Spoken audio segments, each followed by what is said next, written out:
Bless up. It's your boy, Change Agent Cooper, Western North Carolina native, husband, man of God, father, change agent, regional organizer, formerly incarcerated black man who has had to survive in Buncombe County. We all know how challenging that has been. I heard they just declared racism a public health crisis. Sounds like there's going to be some good things coming up soon. We'll see. Initiative details. What about it? Well, the name of the initiative is Operation Gateway.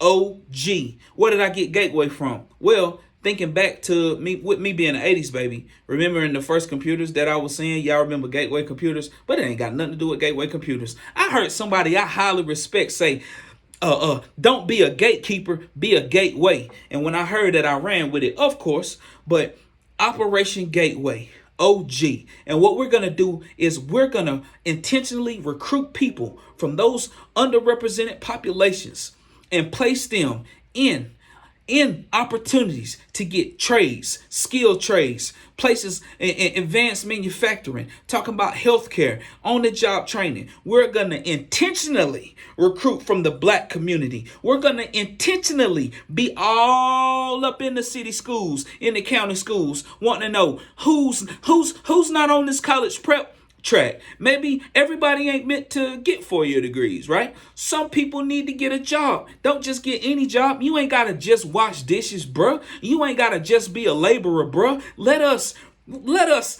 advocate for opportunities, recruit you and mentor you so that you're successful in these spaces. That's what Operation Gateway is about.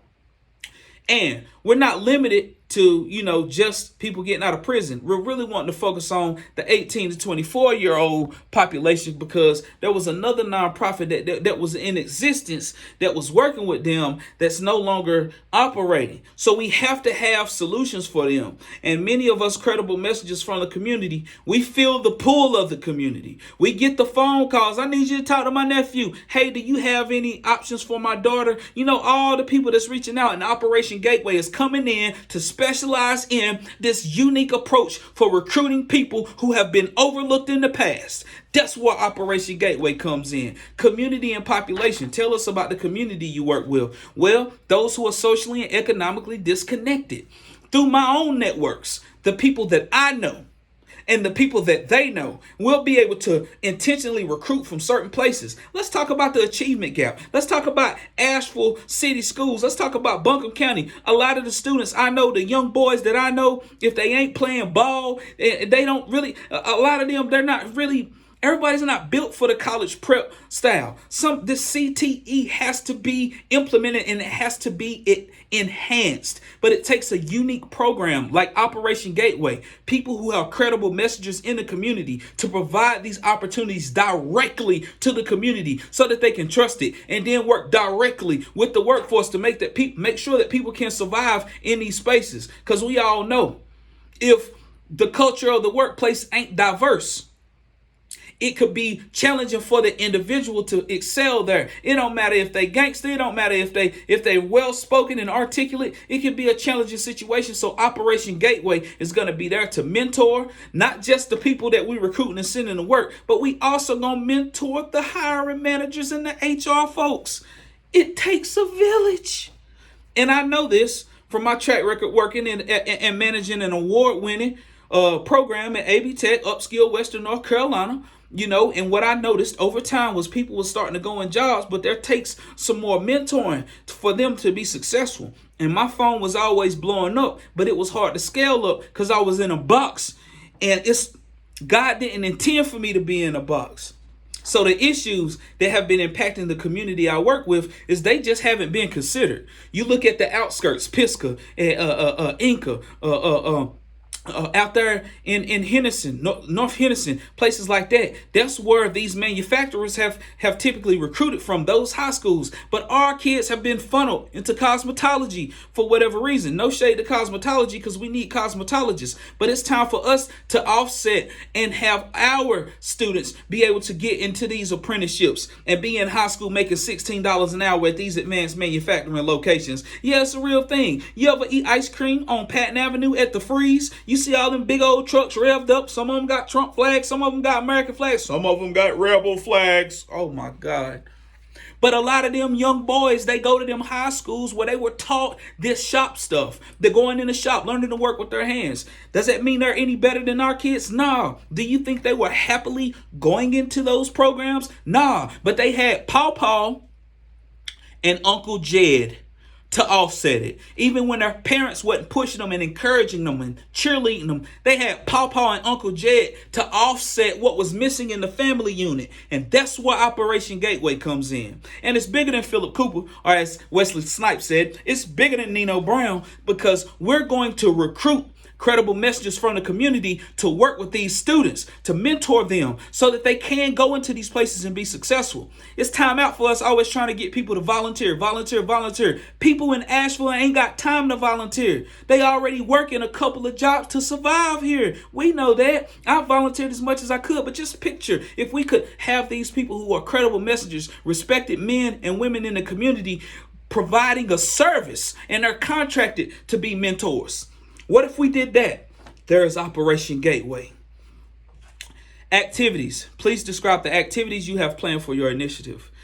Well, I actually have a meeting. Well, today is August the 31st. I have a meeting with the Workforce Board Chair and some other people from like Asheville City Schools, CTE, and Buncombe County CTE. So I'm going to go to them and I'm going to say, listen, I want to raise more awareness for CTE. We need to keep that same energy for CTE that we keep for the 4-year. Because what a lot of people don't know is pushing 4-year college prep track on some people can be the difference between them going to prison.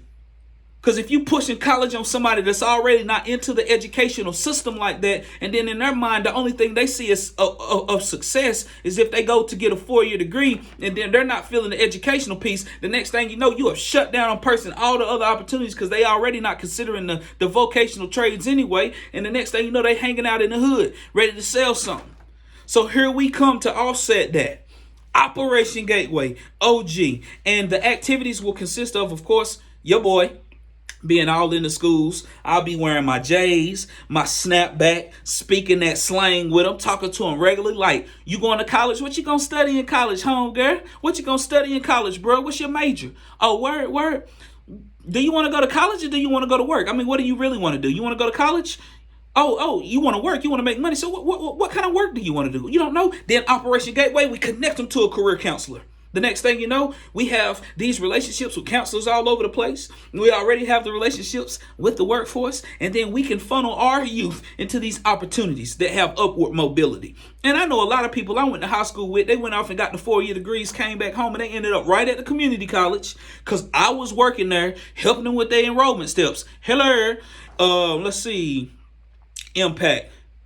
What would you like to accomplish as a result of your initiative? So first and foremost, I'm going for this money so that it can become a nonprofit. I started higher powered staffing because I got tired of sending people to staffing agencies and I wasn't getting paid for it. I was doing auto recruiting and following up with the people and everything, and I was just putting money in everybody else's pocket. It was time for me to invest in myself. Shout out to Miss Betty Council. She told me to invest in myself. So I started higher powered staffing. However, I seen that it was also a need for having a nonprofit, and there's no other nonprofits that's focusing solely on workforce development. And that's what Operation Gateway is going to do, focusing only on workforce development for those who have been socially and economically disconnected, supportive services, paying for a salary for a mentor, and we'll be using other evidence-based programming, to work with the people that we're recruiting, support groups, whatever we have to do. Let's see, impact. What would you like to accomplish? That's what I just said. So starting a nonprofit and then recruiting some of these kids from Asheville City Schools and Buncombe County Schools and getting them put into these opportunities for apprenticeships, pre-apprenticeships, on-the-job training contracts, blue-collar, HVAC, plumbing. You know what I'm saying? When's the last time you had a black plumber? Shout out to my man Damian Day. But listen, electrician, plumbers, HVAC, MB Haynes, all them people. Operation Gateway is about to build.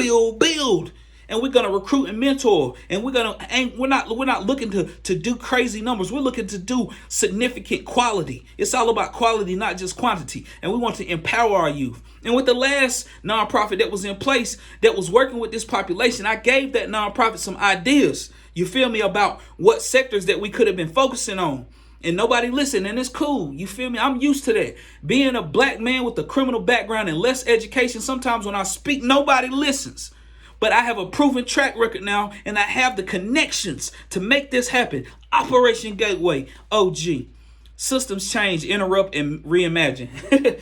What systems do you desire to interrupt and reimagine? First off, the advanced manufacturing. I know Eaton Corporation is starting to have, they got some diversity, but you got Eaton, you got GE, you got Linamar, you got Amazon, you got No Evil, you got all these places. So the way I'm going to interrupt is I'm going to start funneling them some young folks who are ready to get a job, work a good paying job, instead of sending them out to fast food or food service. Y'all see it all the time.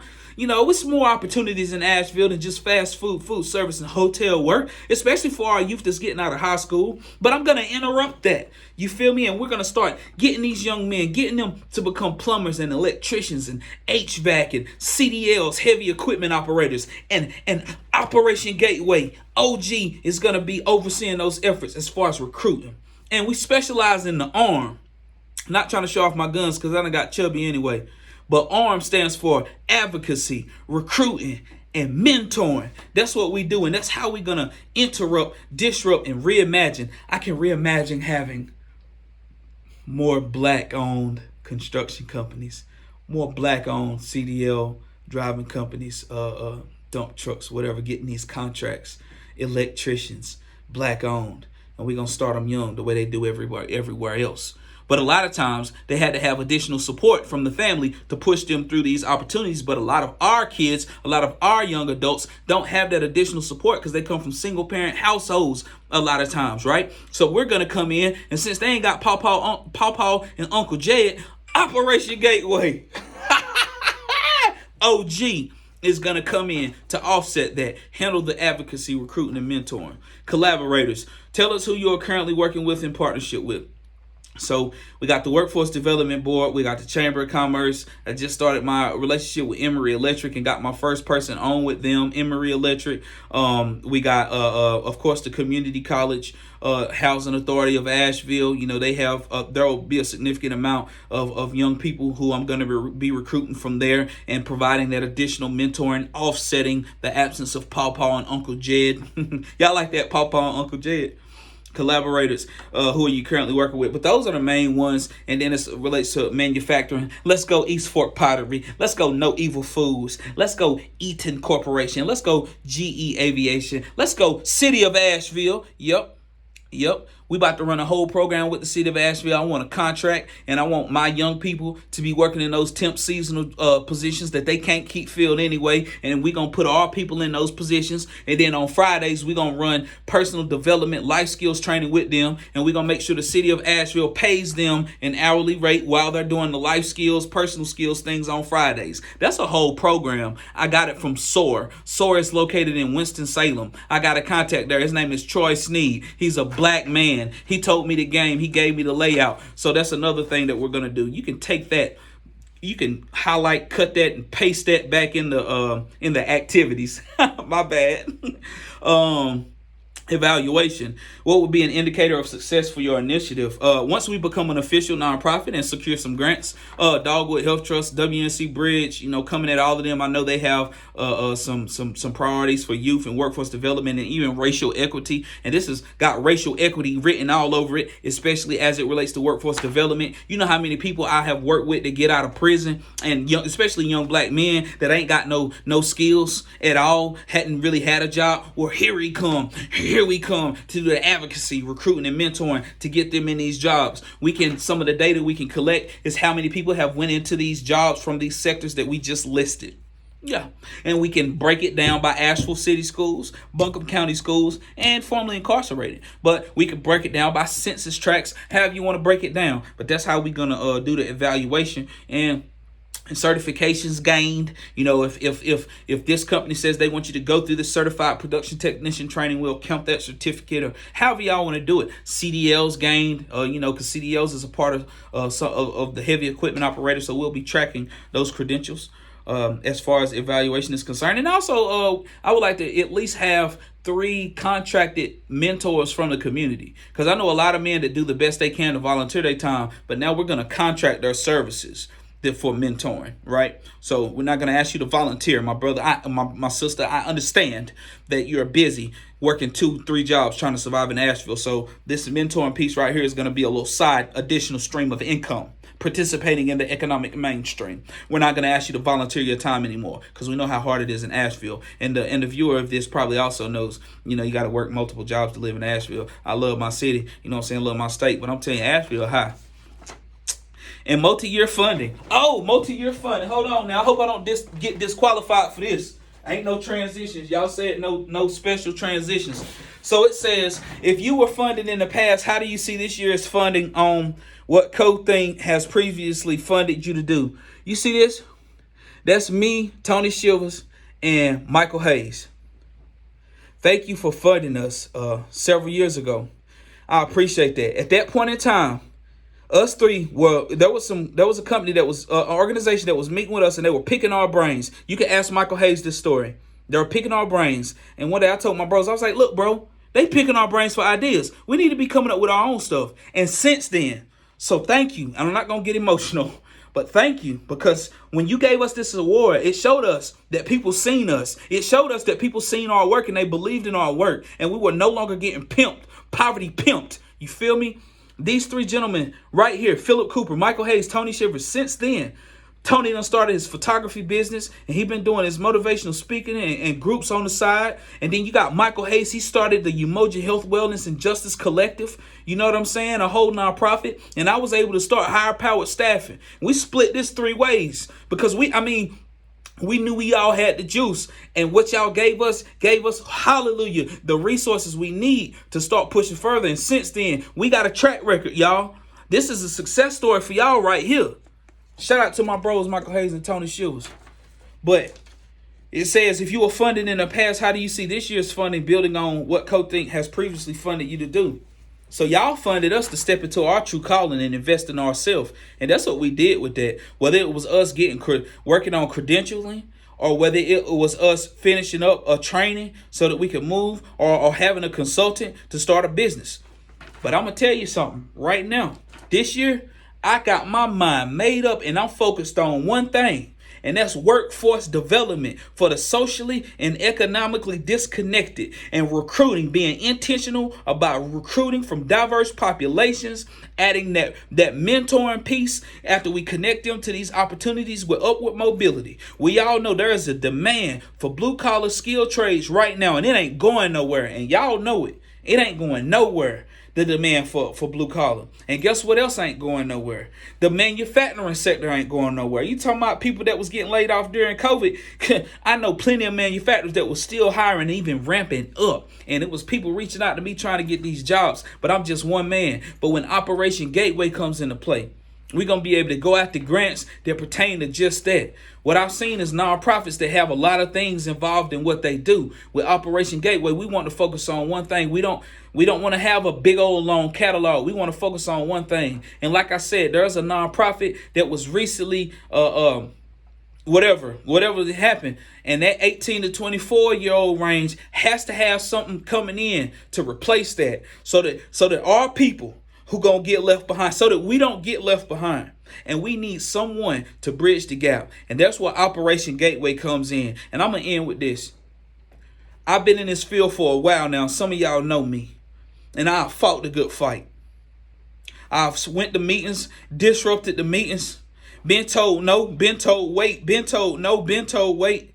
And it's finally some momentum that's starting to come, and I'm seeing it. So whether I get this or not, I'm happy for what y'all do for us. Because the time when I got rewarded before, I was ready to check out. I was tired. I thought nobody cared. I thought nobody listened. I was like, I'm tired of fighting.